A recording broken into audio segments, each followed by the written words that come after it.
I mean, this might be common knowledge. I almost feel like maybe everybody knows this, but I didn't know, and it was a shock to me. Not a shock to me, but it was so liberating that you can just sit and feel things for a while. You don't have to react and make a plan, or you don't have to try to solve whatever the problem that's presented itself to you. You can just sit and observe what's going on in your body. You know, I studied science. I'm not a very woo-woo person, and sometimes it sounds so like, what is that going to do? It really does change a lot about how your nervous system processes things. And so give yourself some time every day to just allow yourself to feel those feelings without letting yourself think about what they mean or identify the source of the problem or judge or anything like that. And if you can't do that, it probably means your habit is just so entrenched that you need to at least try to feel something, at least be aware that those feelings are there. Welcome to Limitless, the podcast for cycle breakers, change makers, and conscious leaders who are done performing, proving, and pleasing, and are ready to live, lead, and create from deep alignment. I'm your host, Fiona Walsh.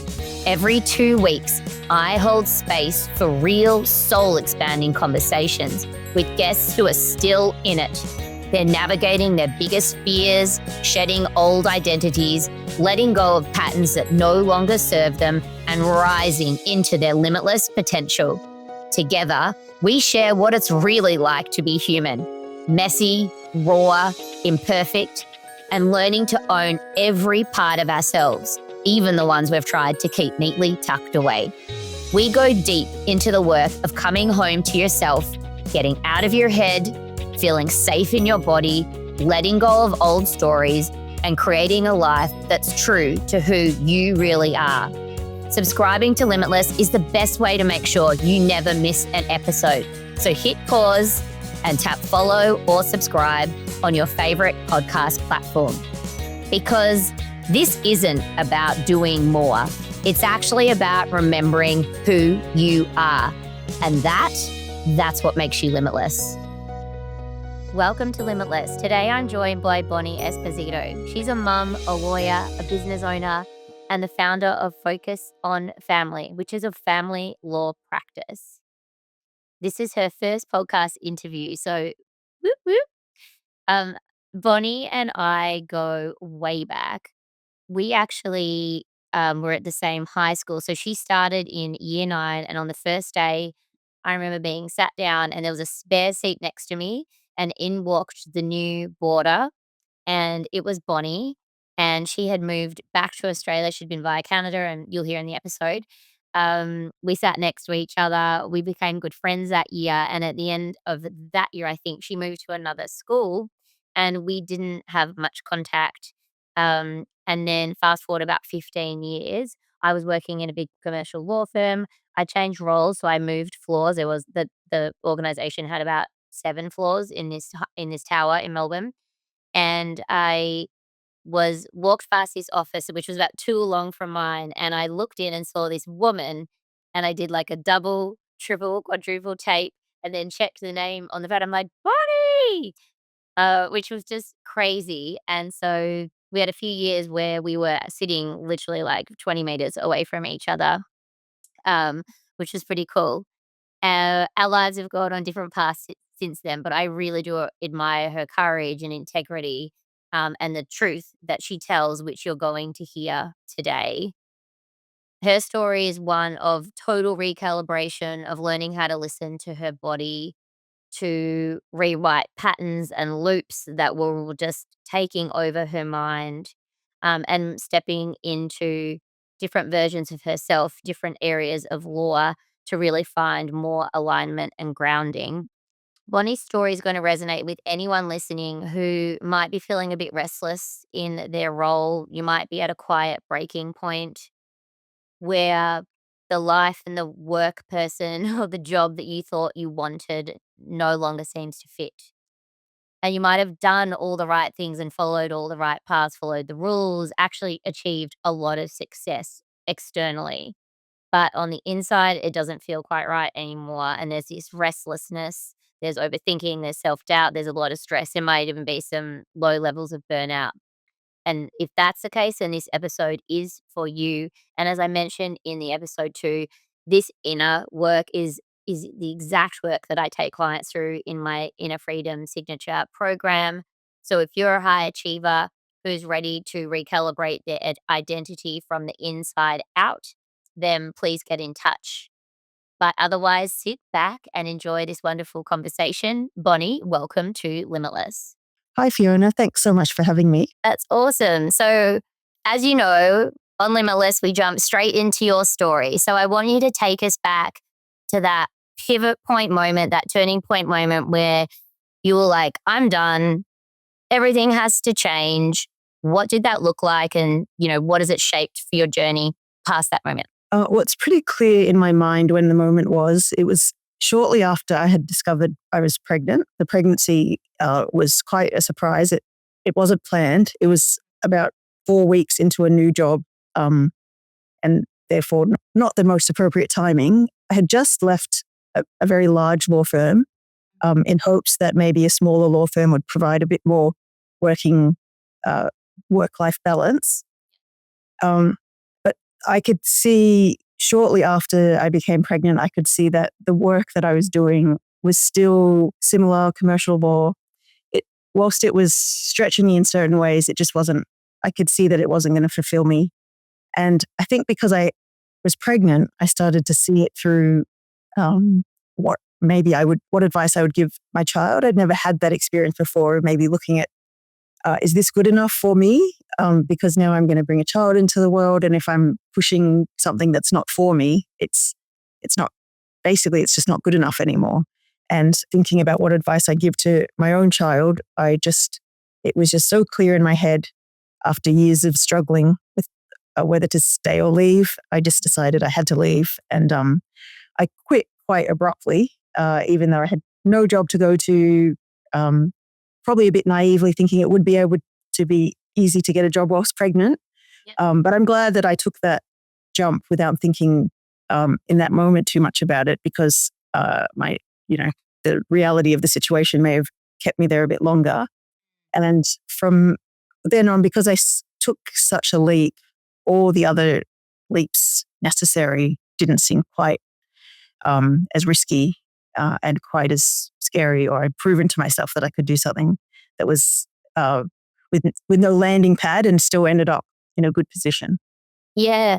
I love that. And it is super relatable, because my story aligns to that, and lots of people, I'm sure, listening, or people who are maybe at that stage where they're like, is this really what I want to be doing? Is this what I was put on this planet for? Where you make up lots of excuses over time, and you even try new things, like you move jobs and, and I did the same. I moved all roles within a job. I did this a comment and I did this. And then you eventually get to stage you're like, this is completely out of alignment. Like there's no more like trials or experiments. We've just got to go. Yeah. And I was wondering, when you got to that point, you was clear on what you didn't want anymore. Did you have a clear view of like what you desired or where you were going?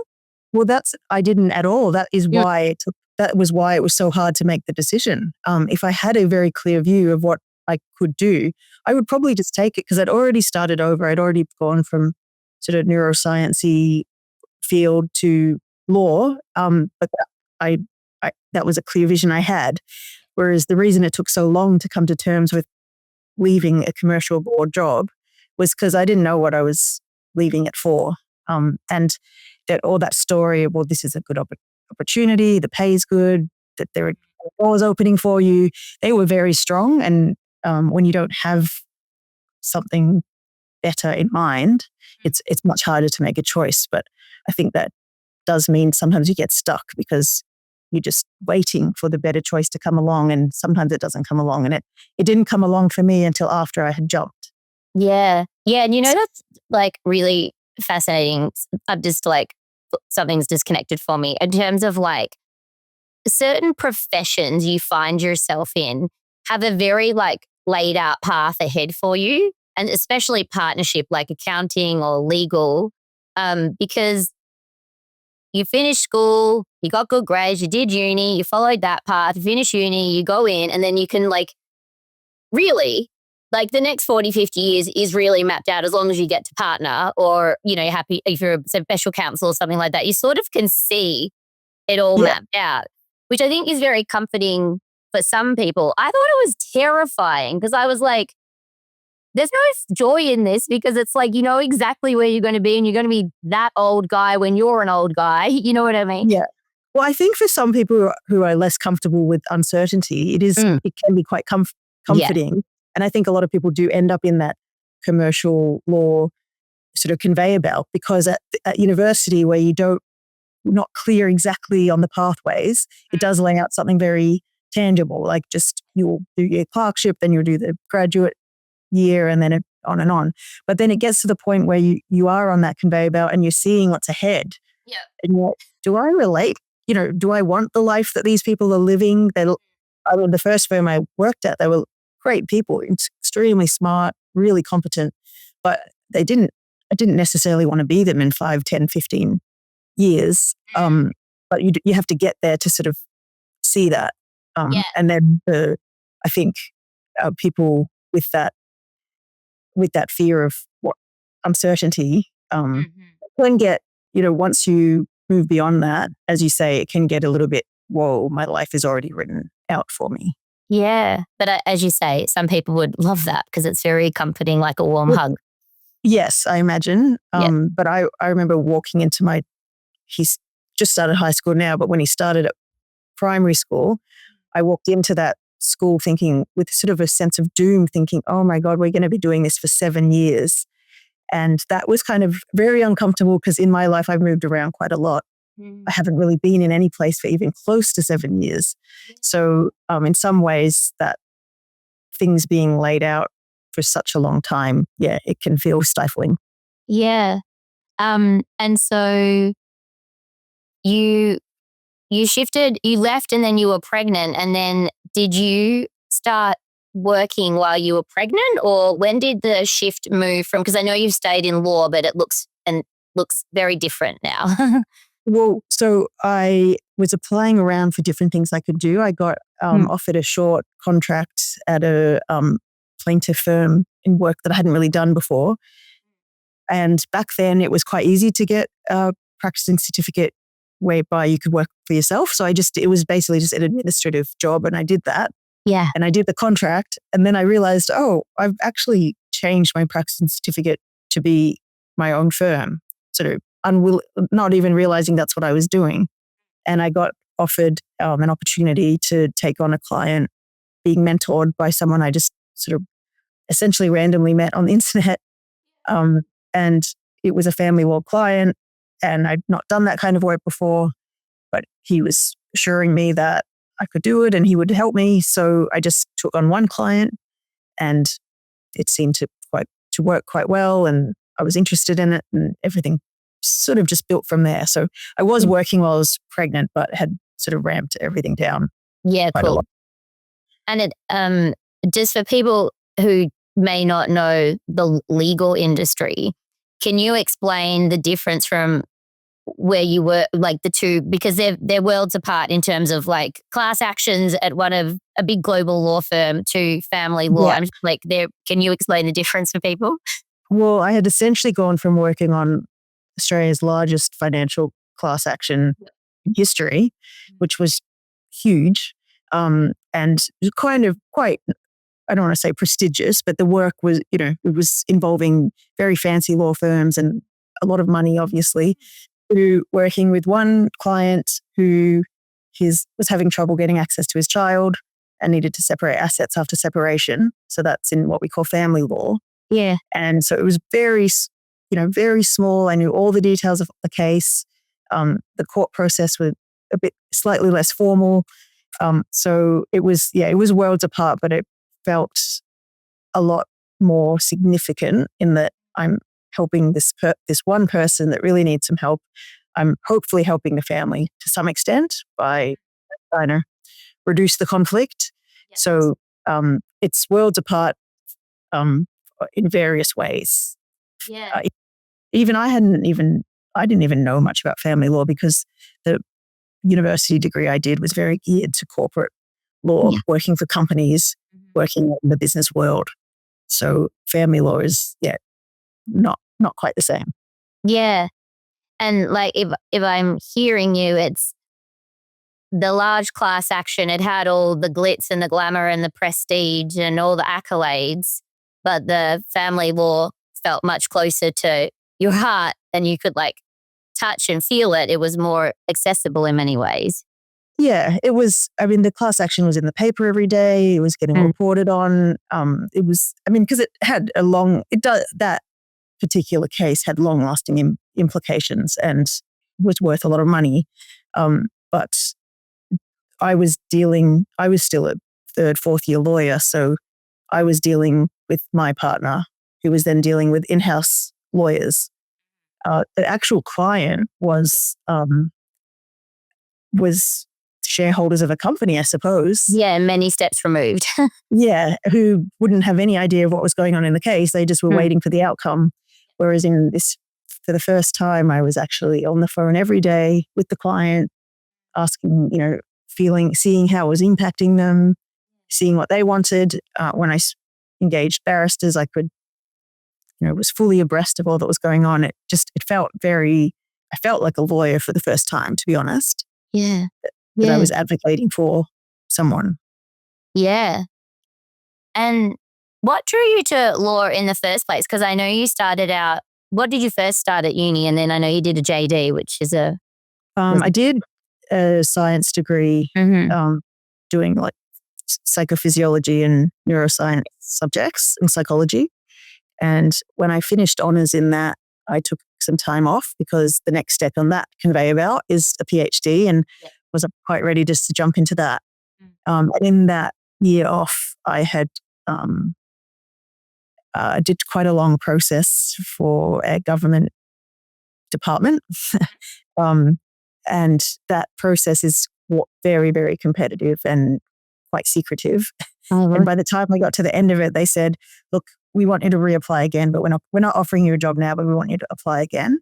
And I was so disgruntled by the whole process because it was so invasive that I just was, the idea of doing a law degree, I guess I was missing uni. I do love learning, and it just seemed like some kind of fresh start. My friend had done it and was telling me all this interesting things she was learning. Didn't actually think I would get in. I didn't know I would get in. I just thought I'll just apply it to Melbourne Uni JD, and I did, and I got in. And I think it was there wasn't really a clear reason as to why I was doing it. It was just, this is a new path laid out before me. It sounds interesting. But will I ever regret doing a law degree? At that time, I didn't think I would. So I did it. I still had HECS available to me. It was sort of like, I'll do this and worry about it later. I mean, I think now people do have to be careful about choosing whether to do a law degree because it is quite challenging to get a law job at the end. But at the time, I felt a pull to it that I couldn't quite explain. And just the rigor of the study was interesting to me. Yeah, cool. From an intellectual point of view. Yeah, cool. And then when you left, it sounds like you were sort of just following the breadcrumbs in terms of what opportunities were like coming your way and just following them as you went. Is that sort of how it played out? So at the very start of the degree, someone had told me which law firm they thought was the best law firm in the country. And so I just made a decision that that's where I would go. I was told I couldn't go there because the way the university degree was structured, I couldn't do a clerkship. Therefore, I couldn't be considered for a graduate position. Yeah. And that really bothered me that they just blatantly disregard me as an applicant. And so I took a series of steps to almost create my own clerkship and at least be in the pool of applicants to be considered. And still, it's a very hard job to get. So I had wasn't sure if I'd get it, but at least I could be considered. Yeah. Was fortunate enough to be offered the position. Well, I think that, it was that goal that I was enjoying rather than really thinking, why do I, have I really thought about why I want to work there? It was it was the chasing down the goal. The underdog. Then once you hit the goal, then you realize, it's still just me. I still have all those, this hasn't solved all my problems. I still need to actually find myself find enjoyment in this job. Yeah. Yeah. And I said this in the intro, but we met in high school and then we didn't see each other for like 15 or so years. And then when you were at this law firm, I was also working up there. So we literally crossed paths. We're working, like our offices were like 2 offices apart or 1 office apart. Right. Like it was bonkers. Yeah. And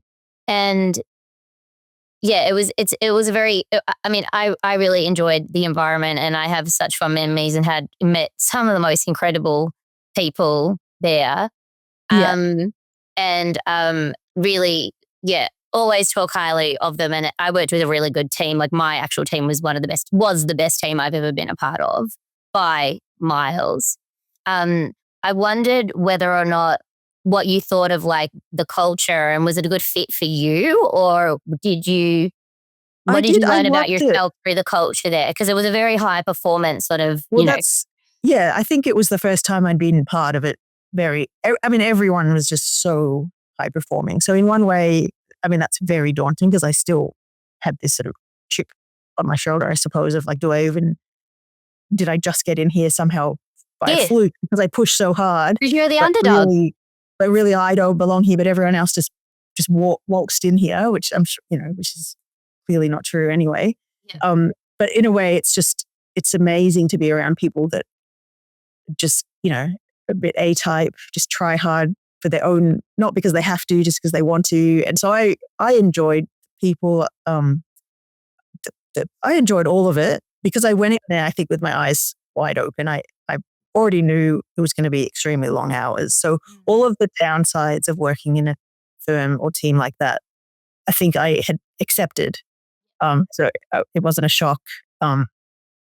It's the people is one reason that you stay, isn't it? Because you have access to all these wonderful people. Yeah.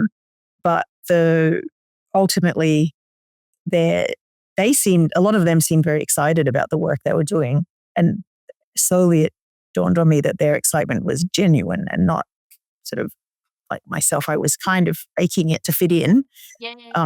Maybe thinking it would click one day, and ultimately I realized, no, I think these people really actually like this work and like this type of help working with society, whereas I'm just going with the flow to tick off the boxes. And and it's certainly not, I think when I met my now partner, I started seeing my life through his eyes and realizing why am I, like, I should not be working all the time. This is not a way to live. And it doesn't seem to be transient. It seems, as I said, looking ahead and seeing the people 5-10 years down the track and they're working all the time as well. And your future was very obvious. What was coming. I think I had to cancel a weekend away with him, and he was very understanding and said, "Oh, don't worry, maybe we'll just organize something for Easter." Yeah. And I thought, oh, he thinks Easter is sacred. Like he assumes I'll get the Easter weekend off because, that's probably just not, of course you get the Easter weekend off. But I'm like, oh no, there's no guarantee I'll get the Easter weekend off either. And that's kind of when I went, this is not healthy. Yeah. It was a particularly busy time. I don't want to scare people off. Usually have guaranteed breaks, even in a top tier firm. But that team particularly was very high paced. Yeah. I also think every organization you go to, or my experience was that there's certain norms in the culture that people think everyone does at every organization. And you're like, oh, no. I have not seen that anywhere else. So yeah, I think it suited me because I'm quite a serious worker. I think I'd like to think I'm very laid back, but really I am quite a serious person. And so when I was working at a bar to support myself through uni, like I didn't really enjoy seeing people stuffing around when there was work to be done. I was always working if there was work to be done and didn't really like carrying people and stuff. So I think part of me was interested in being rewarded for that kind of tendency towards hard work. Yeah, the work ethic. Yeah. Not to that extent that you're not able to have time outside of work to develop relationships and other interests in life. Yeah. Yeah. And I remember when in that stage where we were working together, you actually went away for a week to a silent retreat. Yeah. That was I'd never heard just of. after I left. I was just after you, like, yeah. But I'd never heard of it until you told me, and I was like, "What?" Yeah, it's pretty full on. It's Vipassana. They have it all around the world, and it's essentially. I hope an expert in this doesn't. I might be saying this incorrectly, but essentially, it's a week to explore the teachings of Buddha. But you don't really receive many teachings. It's essentially you just sit still in silence for almost the whole time. So you're woken up at around 4:30, and over the course of the day, just have hours and hours of silent meditation. And you're not, even in the breaks, you're not allowed to speak to anyone or even have eye contact with anyone. And so you slowly learn over the 10 days, you observe that your physical pain, how it's connected to, it's hard to explain because it's an experiential thing, but you have a lot of physical pain because you're sitting silently, but you learn to release that physical pain, and then you make the link between the emotional pain causing that physical pain, and the emotional pain's a bit harder, or it was for me, a bit harder to sit with and not react to it. So the whole idea is you're not reacting to these sensations, you're just observing them. And if you do that for some time, they will sort of release. Yeah, they resolve. And I only went there something to do. My friends had done it. I just was kind of interested in meditation. So instead of, doing a normal half-hour course once a week, I thought I went there like my first day I was in jeans, and I looked around and went, oh yeah, that was a poor choice. Everybody else is in like comfy meditation gear or comfy clothes. So it was kind of baptism of fire. But it did. So I only went there for something to do with no expectations, but it did actually get rid of my back pain that I had been suffering on and off, as well as actually quite debilitating jaw pain. That was one of the reasons that I realized that working environment wasn't good for me. And I'd been to doctors, dentists, physios, and they all told me it was a physical problem. But after that 10 days, I never had it at all again. So make of that what you will. Well, and that part of the coaching that I do with people, like I started full neuroscience mindset, and now I do somatic integration because the body, the body keeps the score. The body keeps the score. There's certain patterns and loops that you cannot talk or think your way through. Your brain isn't helpful. You've got to let your body do it. And that's interesting how you have to be in your body because you weren't talking and stuff. So you can't ignore it. And that's the whole process is you just sort of scan your body for sensations and just not react to them. That's just observe. Because I think what was happening is I would have whatever anxiety thought or bad feeling, but automatically stop the feeling by tensing my jaw. Yeah, you're holding it here. Yeah. So to avoid having that emotional experience, I would have a physical experience because that's easier to handle. Once you work through it all, then you don't need to have that's and I've got multiple clients who when we go drop into their body, that I never know where the person's going to take us because I'm just guiding, but multiple ones it'll take me to where they've had a chronic long-term injury, and through the somatic work that we do, they're like, I went for a run, haven't run in 10 years. Yeah. And it sounds very woo-woo, but because I've experienced it, I can't really, I realize that to some extent must be true. It doesn't mean you don't get injuries and pain isn't real. Oh, yes. But some pain, I have to believe, is to avoid emotional feelings. Yeah. And I mean, for most of my life until starting with that experience, I actually didn't even know there were feelings in your body because I was just in my head 100% of the time. Yeah. So that was a huge revelation that I could feel things in my body and not react to them and just let those feelings sort of release so then they didn't keep popping up again and again and again. Because that's what I'd have a feeling, I mean, in retrospect, I can see what was happening. But my habit and almost my just habit was to, without even realizing I had the feeling, to just quickly think of what the problem might be. So, that's because I'm worried about this interview tomorrow or this thing tomorrow, and sort of excuse the feeling because of something stressful in my life. And part of me thinks I was choosing very stressful things to do to like allow myself to have all these excuses, so that I didn't have to experience those feelings.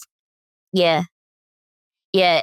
It is. I mean, it is fascinating how when we've got these survival loops, how we become masters at masking. So we are constantly like, and the other thing that's interesting is like, we make meaning from things or make sense from things constantly, which is cognitive, like you said, but it's all based on our past experiences, our past memories. So it's through your own lens. It's only based on that. It's not based on the whole world or what everyone else thinks or feels. So if you think that's how you've always responded, then you'll always find a reason. Yeah.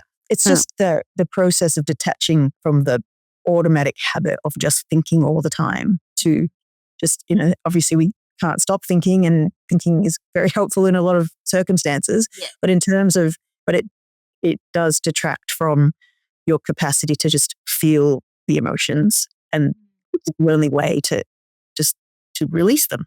Yeah. Otherwise, you're just pushing them. Otherwise, you're just avoiding them, and they will then re-emerge at some other point. In which case, you'll just push it down again by some other mind solution that your brain comes up with. Totally, your brain's so smart. And then most people get to midlife, and it starts that you can't keep pushing them down any longer, and it manifests in like pain or injury. Yeah, well, that's exactly. Then your body starts helping you out. Right? Going, I'm maxed out. I'm maxed out. Yeah. So I guess it's pain. None of that pain is returned. So it's in a way, I sometimes think, okay, maybe I'm sort of more on the right track now. Because it's still hard to know what you want to do, and I've sort of built up this law firm around me, but I don't know for sure that this is the best use of my time. Yeah. I guess you never will know. I used to call it the burden of choice. When you've got options, you have a degree and work experience that means you can make some different choices about what you do. That's such a privilege, of course, but it does create a bit of a burden. And I do remember that the release of that burden was when I was pregnant and had left employment. I thought my only option now is to look after this, like to be pregnant and look after this baby. And it was a relief, because my mind could stop worrying around thinking, am I meeting my potential? Am I, helping people the best way I can? Should I look at overseas opportunities? I was constantly thinking like, how do I optimize my life? And for the first time I was like, I don't need to. All I need to do is be here, make sure try as best I can to make sure the baby's okay. So that sort of burden of choice had been lifted for that period of time. Yeah, that's amazing. And so tell me about like how becoming a mum changed you. Well, the most immediate thing, and even I wasn't aware of it at the time it was happening, but all those coping mechanisms that you built up over your life was stripped away. You just have that baby and you can't control it. It doesn't matter how much preparation or books you read or anything. You just have to be with the baby and be with that experience. So I found my first baby extremely challenging. I think it became quite clear then that I had some underlying issues that I hadn't really been dealing with. But it was good, because then I was able to work through them. And I think the proof of that is that when I had my second baby, all those, it was so much easier. And of course, she maybe because of her temperament, but not that that can't explain it all. It just, I was able to just be present a lot more easier. And so it did make that experience a lot better. I'm sure it was better for her as well. Yeah. But, did you find, if your first was really challenging, did you find that you were like in your head a lot and really hard on yourself because it was harder than you thought it was going to be? And I just had to get out of that habit of thinking I could solve the problems. solve everything. Thinking Yeah. I had something to do with anything that he was doing. And if I could just find the exact, I remember I graphed his sleep, and my friend came around who didn't have kids and was like, he must have thought, what is she doing? Like it's some kind of science experiment. Is just find the pattern. Just to just to sort of let go and just be okay with whatever was happening. Yeah. Obviously, I wasn't used to doing that. I was like, got told you can't do this. Oh, yes, I can. Just watch me. Whereas it was the first experience where like, no, nothing you can do is really going to. I mean, obviously, there are things you can do to help a baby, but you can't abate another person's sleep. You have no control over that. Yeah. You can maybe make the conditions a bit more supportive of it, but it's another person. It's another a nervous system. You can't. So I think, just the requirement to let go, and permission to let go, and just to see how much better it made everything. Yeah. I found that with my first as well, because he didn't sleep and very high sensory, still is. I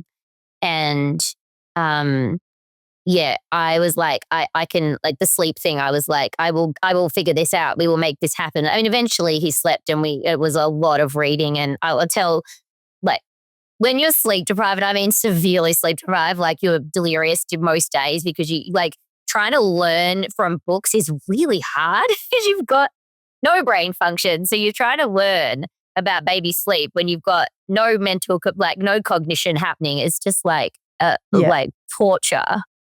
It's I mean, some people go, like, sometimes I watch my friends have babies and it seems a lot easier for them.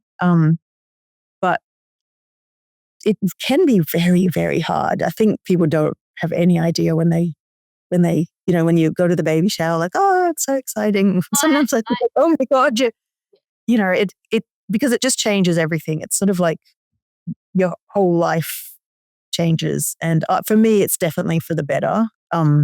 Just because I was a bit lost, I think. I was a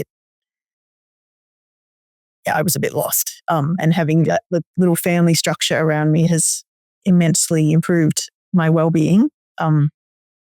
So, and also being able to revisit how I was as a child, like watching as my children are growing and how they react to things, and almost sort of forgiving myself for how I was a child, or just reinterpreting my behavior as a child into something a lot like a more loving interpretation, rather than like a bit. Yeah, I think I just felt like I was a bit of a weird child and didn't have the best self-esteem all the time. And now I'm seeing it in another person, and they, oh no, that's all right. That's just how they are. That's that reaction is perfectly acceptable. And perhaps some of my idiosyncrasies was a result of the environment that I was in. Not that it was a bad environment. It just, it wasn't all my fault. So stop blaming myself for anything that sort of went wrong. And so you've been healing your inner child, or your little Bonnie, because she didn't feel like she belonged, or she felt like she was weird or different or said the wrong thing. But you're like, she was just being Bonnie. She didn't know anything else. And it was the other people's opinions that made you feel that way. Yeah. Or just even your own sort of self-doubt, which was an immature way of falling back to that control, like that idea that you do control things. So if your actions didn't create something positive, it's like just finding someone to blame, and okay, well, it's easier to blame yourself.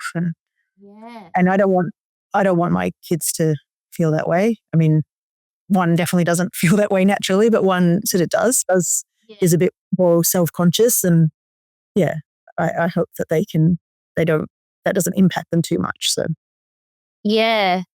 What's one of the biggest sort of reparenting lessons that you have gone through? So when I talk about reparenting, just in case people don't know what I mean, just like when you're learning how to do something that didn't happen to you as a child, so that your child can have it. So you're healing your inner child, your little self, at the same time as helping your child go through it. And I know you've had to do that with your son. So what's yeah, an example that I you think could share with there's so many because it's almost constant when you're Yeah. parenting. If you're conscious about it, it's Yeah, pretty much intentional, constant. yeah. But what just came to mind Mm.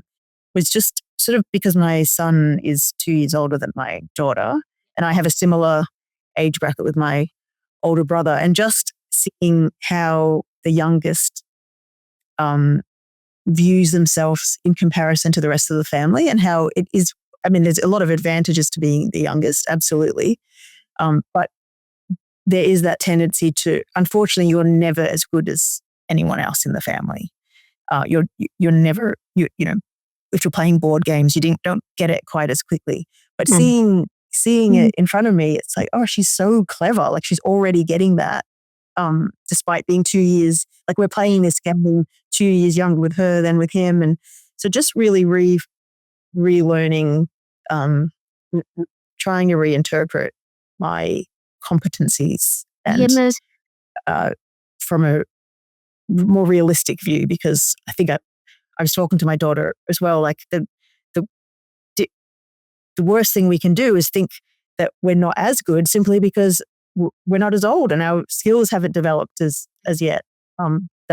That's it's just not a true story that we're telling ourselves if that's something we believe. Yeah. And I've seen that play out because sometimes I can see my twins in certain situations and they're almost at on par with their brother, which means but they're still not quite there. So he's still beating them, but Yeah, they're like way closer in terms of age. Do you know what I mean? But from their perspective, they're still behind, even though they're 2 years apart. So yeah, because you just want to be you want that opportunity to be the best at something, and it just doesn't happen naturally. And also, there's another bigger person. But I mean, that's the benefit of being the youngest. You always have that friend or that person to do things with, um, which is a massive advantage and benefit. But then you also have this older kid who's not as not that much more mature than you, because they're only 2 years older than you. So a 5-year-old isn't that much more mature than a 3-year-old, yeah. but they're just bigger physically.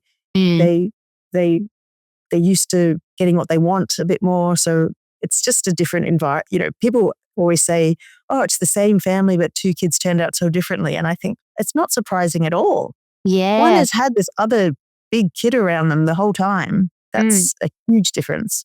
Yeah, totally. Um, you said earlier about your son's when he started primary school or elementary school, because he's just started high school, which is quite like the next cycle has begun. And you said something like, oh, you were like, oh my God, we're doing this for 7 years. Like you're sort of locked in, which is actually longer because your daughter's going probably through the same Yes. school. And so it's, yeah, add two. Um, Tell me a little bit about your life and moving around, because I know you left Australia, went to Sri Lanka, came back. And so you have moved around a lot. And what has the moving meant to you? And have you had different chapters of Bonnie in different places and things like that? I think so.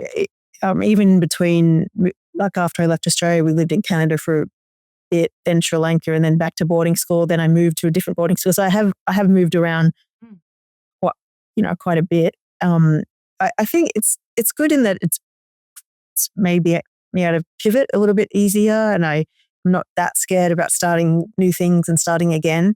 I think though it did impact my relationships. Like I struggled in Sri Lanka because I'd meet a best friend and then they'd leave, and then I'd meet another one and they'd leave. So I think it has,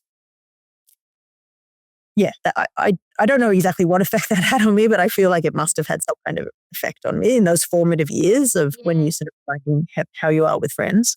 Mm. Um, but I haven't had I haven't really felt like I've had a very solid foundation, to be honest. And one time I saw a coach one time just for initial consultation.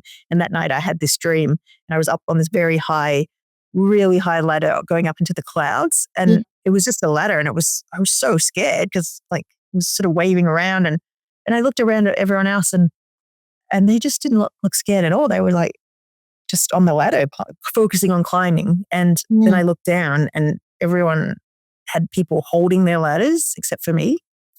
And so that might not reflect actual reality because I have had a lot of support in reality.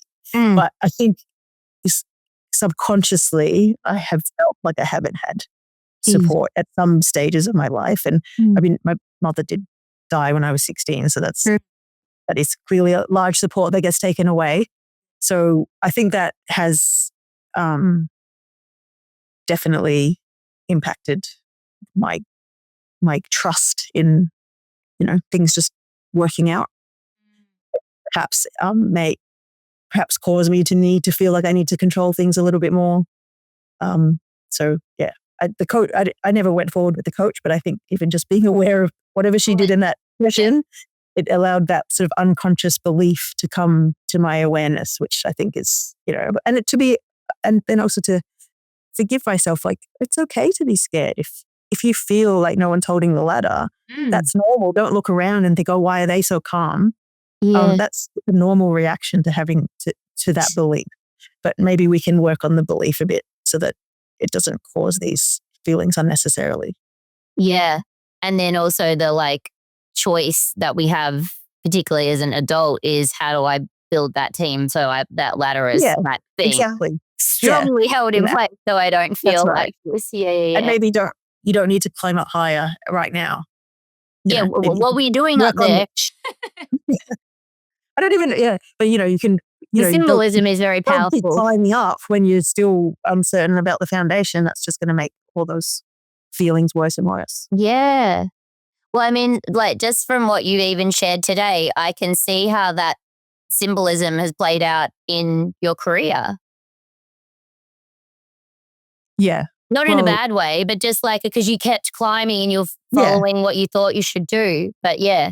And then sometimes we stop and look behind. We're like, oh, wow, hang on. The problem was actually, behind rather than the solution was looking behind rather than keep going and going. Yeah, absolutely. Yeah, that's so powerful. Well, thanks for sharing that. I love little like insights like that. Our subconscious, when it surfaces, is like brilliant, so wise. So it's always like, and sometimes a little bit cryptic. Do you know what I mean? You've got to play around with like, hang on, what was the ladder? And all the things. But that's super cool.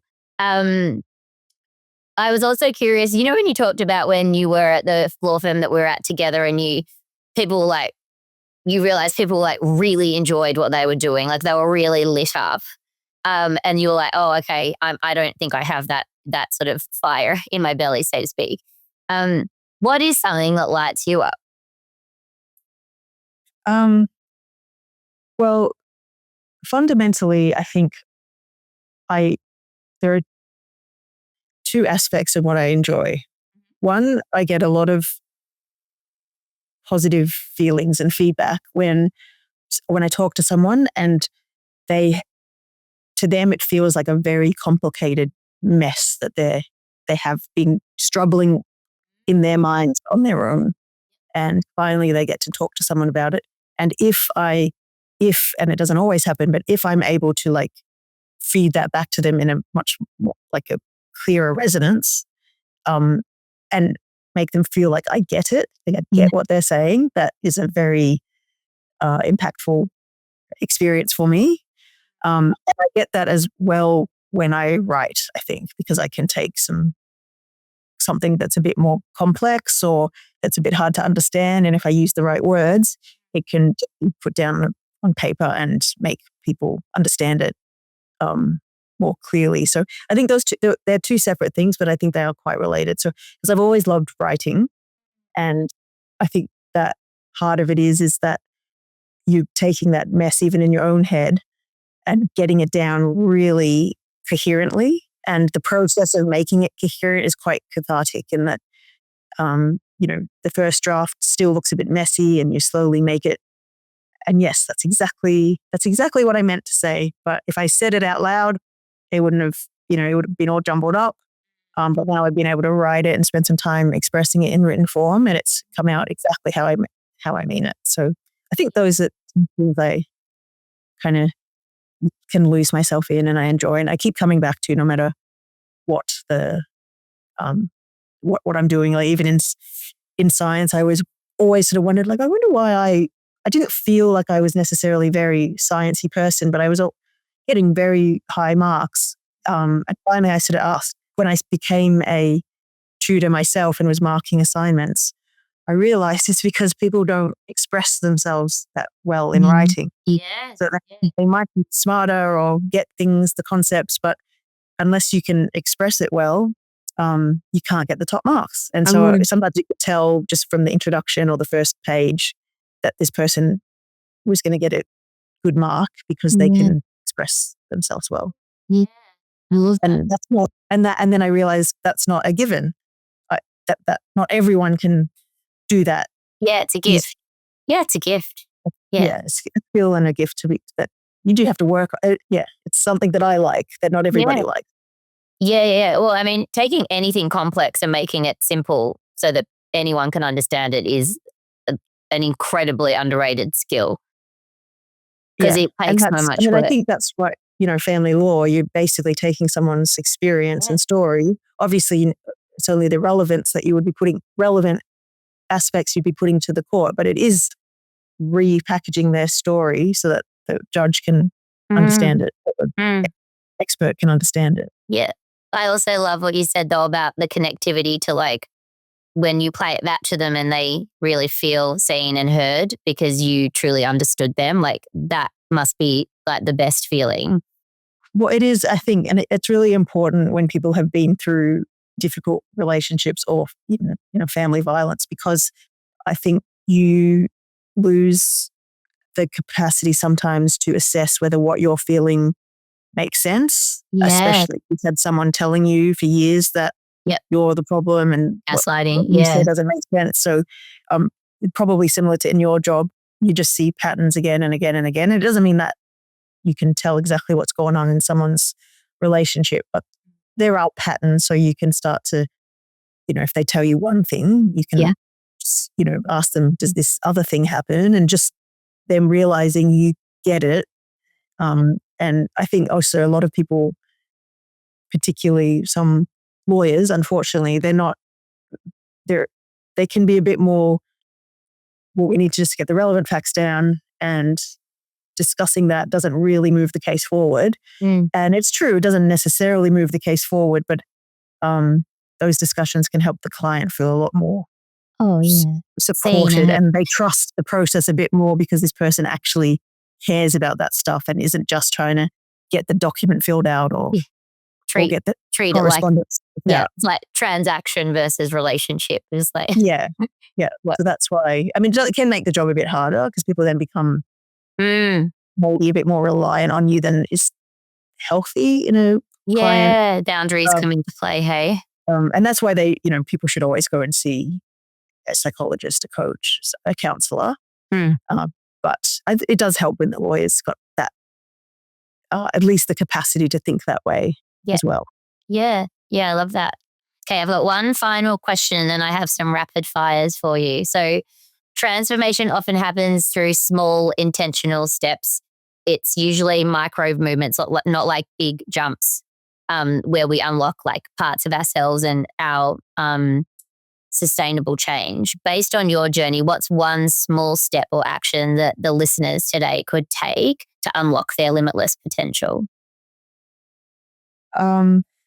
One small step. I think, this might be common knowledge. I almost feel like maybe everybody knows this, but I didn't know, and it was a shock to me. Not a shock to me, but it was so liberating that you can just sit and feel things for a while. You don't have to react and make a plan, or you don't have to try to solve whatever the problem that's presented itself to you. You can just sit and observe what's going on in your body. And it's just, I studied science. I'm a lawyer. I'm not a very woo person. And sometimes it sounds so like, what is that going to do? It really does change a lot about how your nervous system processes things. And so give yourself some time every day to just allow yourself to feel those feelings without letting yourself think about what they mean or identify the source of the problem or judge or anything like that. And if you can't do that, it probably means your habit is just so entrenched that you need to at least try to feel something to at least be aware that those feelings are there. Yeah. And if you get stuck, just like reach out to me, because this is exactly the type of coaching I do with people, because it's about reconnecting mind to body, because we're all just swirling in our mind so much of the time. And now I can really see like really, really successful professional people, which I'm sure people look up to and want to be like, at least professionally.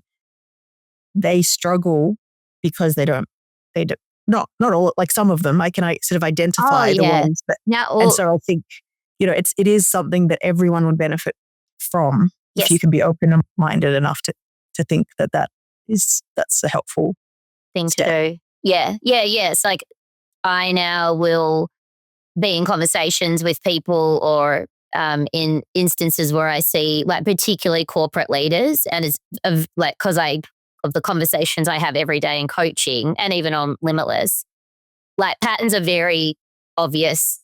People's subconscious patterns are obvious, even though they're not obvious to them. And so, there's always work to be done if you're open to it. And it does truly make you more free and limitless if you do the work, because you don't realize what's like weighing you down, unfortunately, because it's not visible. It's tricky. Okay, let's do rapid fire. What's your superpower? Oh, that's a hard one. My superpower. I think I take a lot of accountability. That's something. So it's probably, it's not accountability. I reflect a lot. So I think that's something positive. Beautiful. Love it. Reflective. What's something that you believed for years that you now know is complete bullshit? Just that our thoughts are something important. Thinking is important, like the capacity to think is important, but our actual thoughts that we have on a day-to-day basis are just are mostly predominantly just crap. Yeah, most of it's noise. Yeah. But I mean, I learned this quite a while ago, but probably for the first many years of my life, I had no idea that I could even think about them as a separate to me. I just thought they were me. Yeah, totally. Yeah. Well, developmentally, that is the case. It's just that when you become a grown up, you tend to like be able to separate, but not everyone can. And I think it took me longer than was good to separate myself from my thoughts. Yeah, totally. Love it. What's a snapshot of an ordinary moment in your life that brings you great joy and happiness? Just anytime I'm with my partner and kids and we're just a moment of connection. Like, I know that sounds really cliche, but just when you kind of get each other, it's like connecting. I think I feel like a lot of people don't get me, or I don't feel understood a lot of the time. And whether that's just the story in my head or not, I don't know. But when I feel understood, it's a very good feeling. And of course, the people I made seem to understand me more than the rest of the people. So love it. Yeah, those feel like that those times. Cool. When you hear the word limitless, what are 3 words, feelings that are evoked for you? The feelings and just not being burdened down, releasing those things that are holding you back, and mostly just the freedom from those sort of clutches. Yeah, beautiful. And finally, last one. When you're feeling a bit down, we need to like buzz up your energy. What's a song that you like to put on? The song that I like to put on. I like that happy song. I can't remember who it's by. Pharrell, Yeah. the Despicable Me song. Yeah, that's a goodie. Yeah. I love that. I feel like most parents have got that in their top 5 because I mean, it's been overplayed, but it's not, when it comes on spontaneously, it's hard to not have a song. No, I'm with you on that one. I have that in my top 10. Absolutely, without a doubt. It's so catchy. Well, Bonnie, thank you so much for coming on Limitless today, sharing your story, being so honest and vulnerable. I know everyone will have so many learnings from what you shared. So thank you for your time today. Thank you, Fiona. I really appreciate it. Awesome. Thank you for tuning in to Limitless. If you enjoyed today's episode and love hearing the stories of courageous cycle breakers, I'd be grateful if you could leave a review on Apple Podcasts or Spotify. Your feedback not only helps others discover the show, but it also amplifies our mission to unlock emotional freedom and true potential. Every review makes a difference in helping more people embrace their limitless life.